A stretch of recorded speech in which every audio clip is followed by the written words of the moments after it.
Take her down to jail now. Why am I being arrested? Take her down to jail. What crime have I committed? Get off me. This is kidnapping. This is a false arrest. This is kidnapping. They're violating my rights, my constitutional rights. False arrest or justice served. This video explodes from the very first second as a woman is dragged from a courtroom screaming that she's being kidnapped. But the judge has a completely different story. You are about to witness the chaotic downfall of Amber McHenry, a defendant who tried to play by her own set of rules, believing she was above the law. She brought sovereign citizen theories into a real courtroom, and the judge's reaction is something you have to see to believe. This showdown goes from 0 to 100 in a matter of minutes. So buckle up and get ready for a masterclass in how not to behave in court. Rights. I put in... I thought the Constitution didn't apply to you. The Constitution applies to every living man and woman. You are violating your oath, Mr. Iarochi. Court is now on the record in City of Conneaut versus Amber McHenry, 24 TRD 819.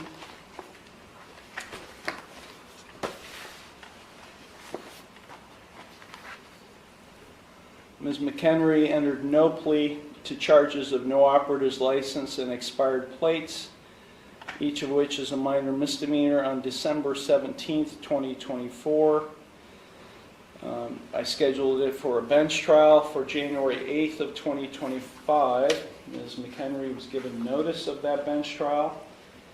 I have a signed receipt in the file showing she got notice of that bench trial.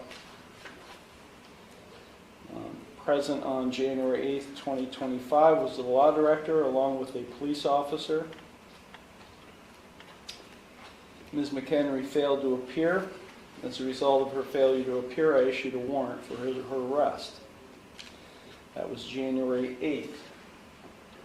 It's now over a month later, February 11th, and Ms. McHenry is now turning herself in on the warrant.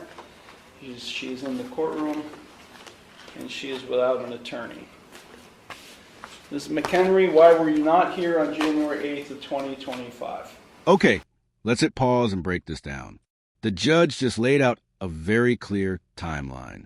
Amber McHenry is in court for 2 simple, minor misdemeanors: no license and expired plates. Instead of dealing with it, she was a no-show for her trial. In the legal world, failing to appear is a huge mistake.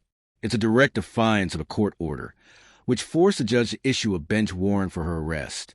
So, she isn't here today to argue the original tickets. She's here because she became a fugitive from the law for over a month. The judge's first question is simple and direct. Why didn't you show up? Her answer will set the tone for this entire chaotic hearing. I have a question about the case. Ms. McHenry, sit down. This is not your courtroom. Sit in that chair. I have a question about the case. That's not the case number that I had.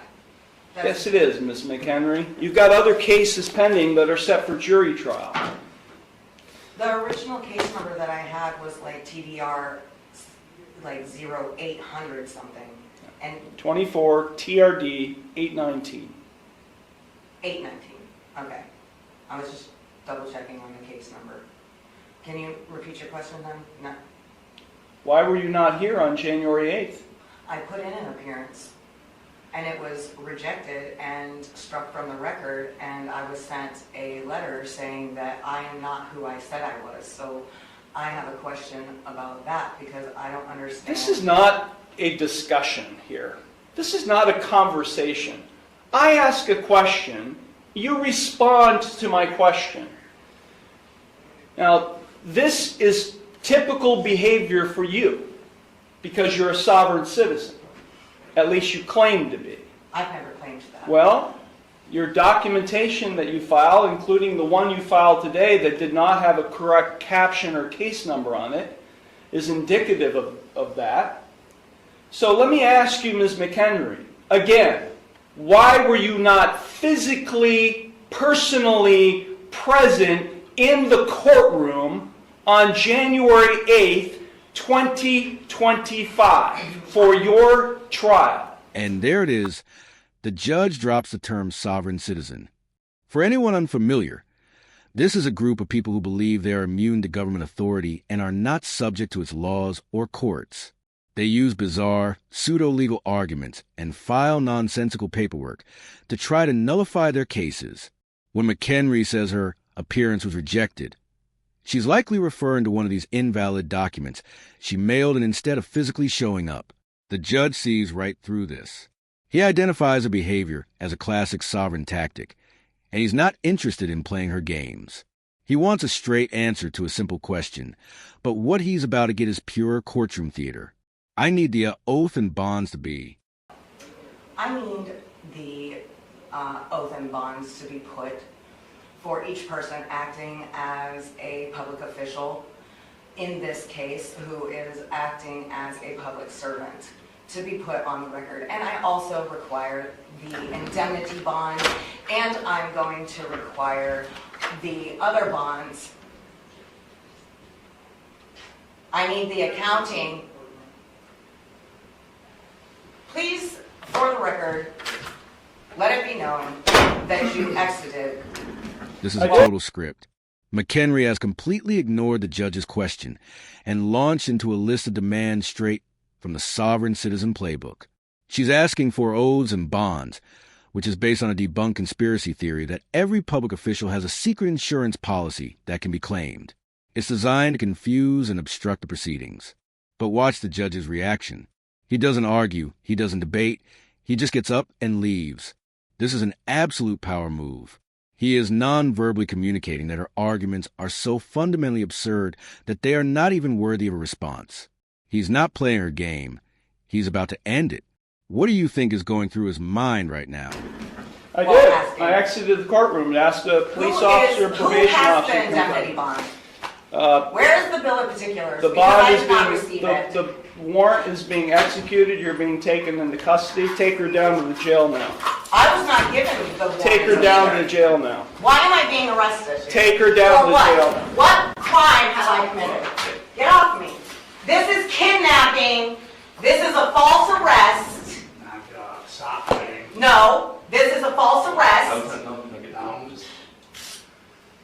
Okay, relax. This is kidnapping. They're violating my rights, my Let's be constitutional perfectly rights. clear about what's happening. She is screaming kidnapping and false arrest, but she is not being arrested for her sovereign citizen beliefs or for what she just said. She is being arrested because of the legally binding warrant that was issued over a month ago when she failed to appear for her trial. The judge isn't making a new decision. He is simply ordering law enforcement to execute a pre-existing judicial order. All of her protests are completely irrelevant. She created this exact situation the moment she decided not to show up for court. The consequences she's facing were entirely self-inflicted, and now reality is hitting her hard. My Violating constitution. my rights, my constitutional rights. I put in. I thought the Constitution didn't apply to you. That is one of the most savage and brilliant comebacks I have ever heard from a judge. I thought the Constitution didn't apply to you? In one sentence, he has completely dismantled her entire position. Sovereign citizens often argue that they are not bound by the U.S. Constitution and are therefore exempt from the government's laws. Yet, the second they face consequences, they try to hide behind the very constitutional rights they claim don't apply to them. The judge just exposed that hypocrisy on a grand scale. He threw her own flawed logic right back in her face, and it is a stunning mic drop moment that perfectly captures the absurdity of her entire argument. The Constitution applies to every.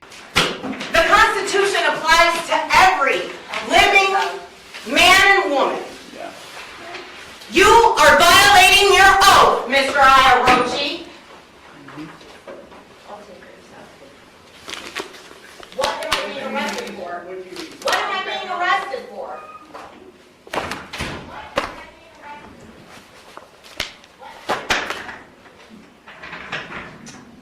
So let's recap the chaos. Amber McHenry entered the courtroom not to answer for her crimes, but to perform a script based on a debunked legal theory. She dodged questions, made nonsensical demands, and refused to acknowledge the court's authority. But the judge was prepared. He dismantled her arguments and, when she refused to cooperate, he enforced the law by ordering her arrest on an outstanding warrant she earned all by herself.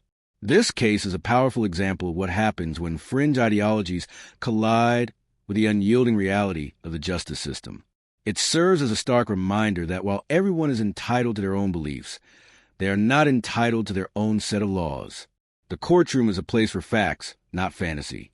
If you found this case as shocking as we did, make sure to hit that like button. Share your thoughts in the comments, and don't forget to subscribe for more jaw-dropping courtroom breakdowns.